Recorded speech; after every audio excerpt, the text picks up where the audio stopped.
ठळक घडामोडींचे प्रायोजक साईदीप सागर कलेक्शन, कोपरगाव।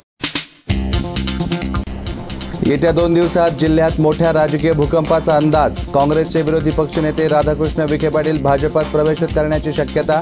पंतप्रधान नरेंद्र मोदींच्या नगरच्या सभेत विखे पाटील भाजपात जाण्याची चर्चा। भाजप सेना युतीकडून शिर्डी लोकसभेसाठी विद्यमान खासदार सदाशिव लोखंडे यांनी मोठ्या शक्ती प्रदर्शनात दाखल केला उमेदवारी अर्ज, तर माजी खासदार भाऊसाहेब वागचौरे यांनी अपक्ष अर्ज दाखल करत दिलं लोखंडेंना आव्हान। रिक्षात घरगुती गॅस अवैधरित्या भरताना स्फोट होऊन 2 रिक्षा जळून खाक।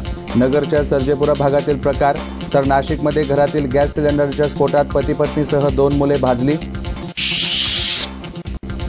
राहुरी कृषी विद्यापीठालाही बसतोय दुष्काळाचा फटका। पाण्याअभावी विद्यापीठातील धन्वंतरी उद्यानातील बहुमूल्य वनस्पती नष्ट होण्याच्या मार्गावर, संशोधनावर परिणाम होण्याची शक्यता। आणि पाणी फाउंडेशनच्या वॉटर कप स्पर्धेला संगमनेरात उत्स्फूर्त प्रतिसाद। तालुक्यातल्या 52 गावांनी घेतला सहभाग। श्रमदानातून गाव दुष्काळमुक्त करण्यासाठी गावकऱ्यांची धडपड।